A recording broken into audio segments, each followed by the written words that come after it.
My sister and I were in tears for 300 miles. We were having so much talk in that story. The kids are like, what's so funny? When we get to Pennsylvania, we tell them what happened. And as a family, we all decided to help somebody in Pennsylvania that actually needed help. And we took Alice's money and found a guy that actually, we think, maybe he was on a trip. I don't know, you know.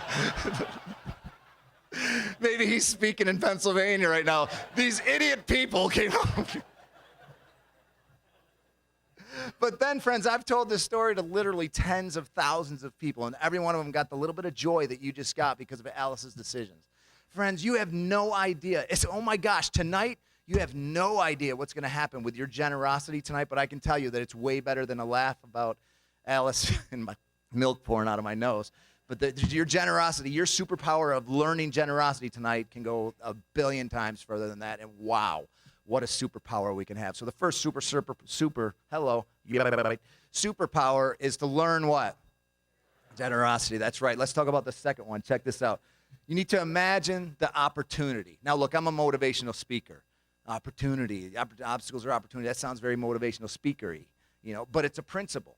It's not something I made up. When something's a principle, it's just truth that exists. It can become from science. It can come from the Bible. It can come from nature. If it's a principle, it exists.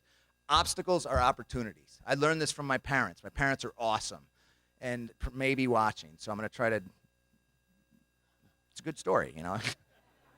No, they're awesome, really. But growing up, this is seriously like, I'm 7 years old. I wrecked my bicycle, and I love bikes, and I broke the tire, and I'm coming home, and I'm crying. I'm like, this is stupid. I hate this bike. And I'm like, Mom, I broke my bike, man. This is my mom, genuinely, in word and action. She goes, oh, Derek, what a wonderful opportunity to learn how to fix a bike. What? I'm 7. I don't want an opportunity. I want a tire. But this is the way my mom lives and my dad lives, and I learn from them. And I'm not saying I do this every time, but we've learned that obstacles in your life, even being paralyzed, is an opportunity. Here's the tough part, friends. You might not know in the middle of the obstacle what the opportunity is. But I'm telling you, this is not Derekology. This is a principle. The bigger the obstacle, the bigger the opportunity. I cannot imagine even close to an obstacle as large, as overcoming and overwhelming as a pregnancy that wasn't expected. That's huge. Whatever it comes from, wherever it comes, I can't imagine.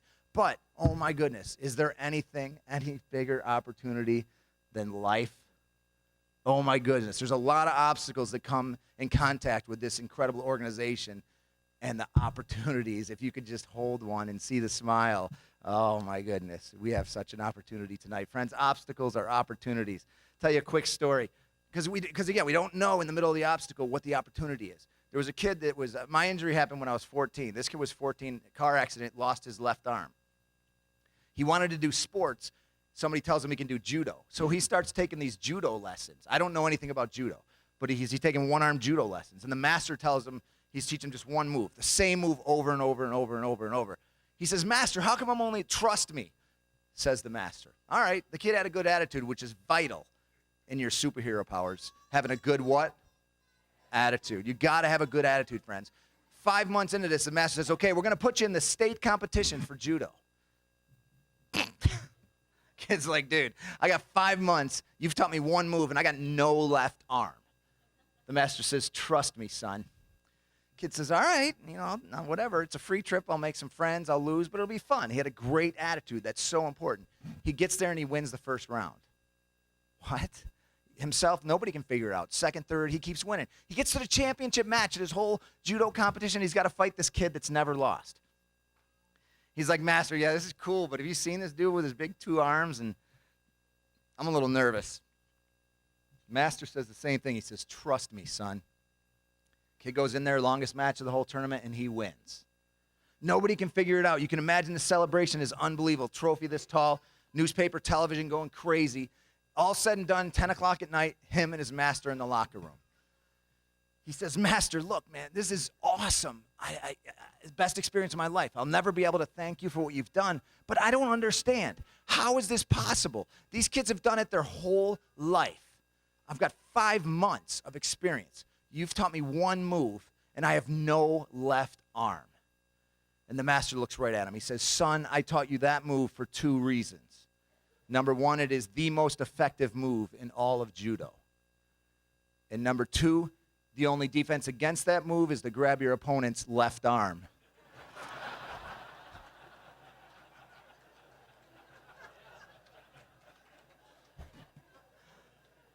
I love that story for so many reasons, friends, but check it out. This is what we're doing in our life. We're looking for our left arm. Man, if I was married, if I had a house, if my kid would stop, whatever, if I could fix this relationship, if I could make this great, if I could do this, if I wasn't pregnant, whatever, then I'd be happy and I'd get to do the. I'm not telling you those thoughts are wrong. I have those thoughts every day. All I'm telling you, friends, is you have a master, and he's saying one thing. He's saying, trust me. He's got it figured out. When you feel like you're in the middle of a judo competition and you got one arm, trust him, man. He's got it figured out. Every one of us. I know those obstacles are huge. I don't know what yours is, but I promise you, friends, those obstacles are opportunities. And there's a lot of obstacles that come through the doors of this incredible organization. And man, the opportunities that come out of there, life. You can't beat that.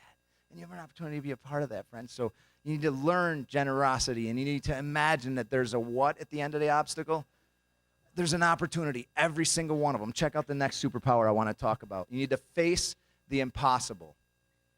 This is very motivational speakery of me to say. You hear, we'll come out, I speak for Coca-Cola or whatever, and we're supposed to come in and be like, you can do anything you put your mind to. Have you guys heard that? Well, that's a load of garbage. You can't do anything you put your mind to. You just can't. I'm sorry. I could put my mind to touching the ceiling right now. I could pray about it. I could really want to do it. I could put my mind to it. I'm not going to touch the ceiling. That doesn't mean I have to be depressed. There's things, friends, in your life that are impossible, but that's okay. Here's what I want you to do. I would suggest you do. This is what superheroes do. They use that as motivation because there's something you can do in every area of your life is you can get better. You may not be the fastest person in the world, but you can get faster. Every single one of you can take that thing that's impossible in your life, use it as motivation, and improve. There's a lot of women and men and people that are facing something that is so far beyond impossible in their mind right now, and you have an incredible opportunity to connect, to let them see that they can face that impossible thing and realize that there's an opportunity at the end of that, and they can learn from that. Every one of them, friends. And the bigger that obstacle, the bigger the opportunity. You face that thing that's impossible. I got one arm. What are some things that are impossible for a guy with one arm? You're not going to hurt my feelings. Clapping, thank you. Yeah, that's good. Go ahead, I can't hear you. Push-ups. No, I can do those. I'm not going to do it now, but it's weird, Jump rope. Say it again. Tie your shoe. Right, yeah. Yeah, never mind how old I am, but guy that can't tie his shoes. So I should be depressed, right? I should just cry and be in my room, right?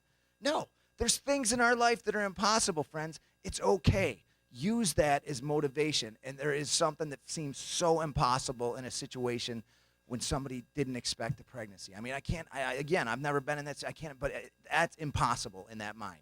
We have an opportunity to show them that they can face that, and wow. Well, there's not a bigger superpower, friends. There's not. You can face the impossible. And here, you know what? And so I'm not telling you, you can do anything you put your mind to. No, I'm not going to do that. And I hate when people say that because you can't. But what you can do is get better. And sometimes what happens is those things that are impossible for you, when you face it, when you go after it, sometimes, not every time, but sometimes that thing that's impossible becomes possible. Check this out.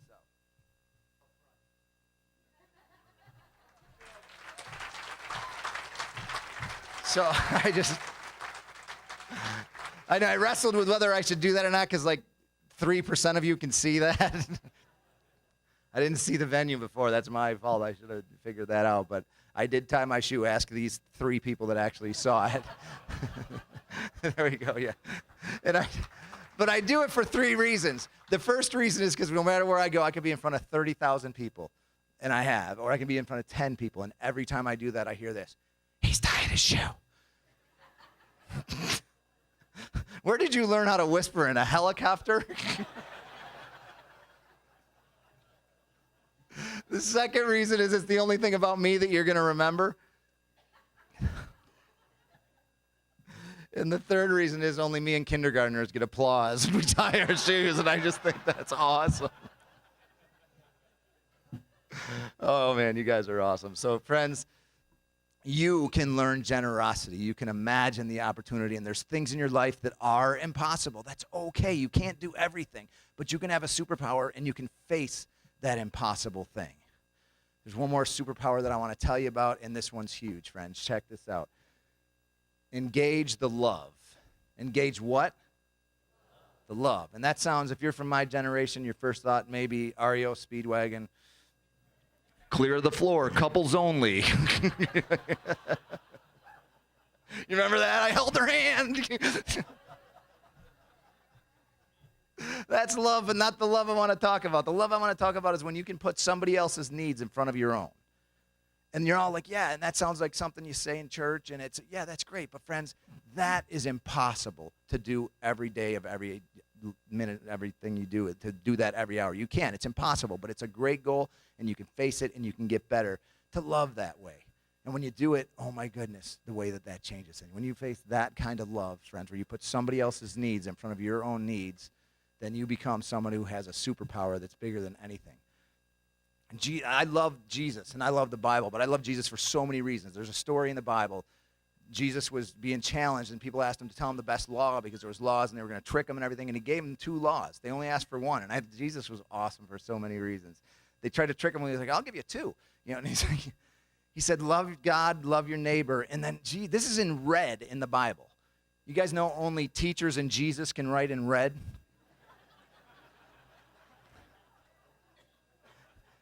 Jesus said, love God, love your neighbor. Everything else is wrapped up in those 2 things. That's what Jesus said. I try to live like Jesus. I'm not saying I do. I try. He said, love God, love your neighbor. That's it. That's what Jesus said. So even Jesus is saying love. That's what it's about, that type of love, putting somebody else's needs in front of your own. I've spent a lot of time in my life trying to figure out, because I believe, friends, this is the superpower. I want to be a guy that does it, and you have an amazing opportunity to love tonight. I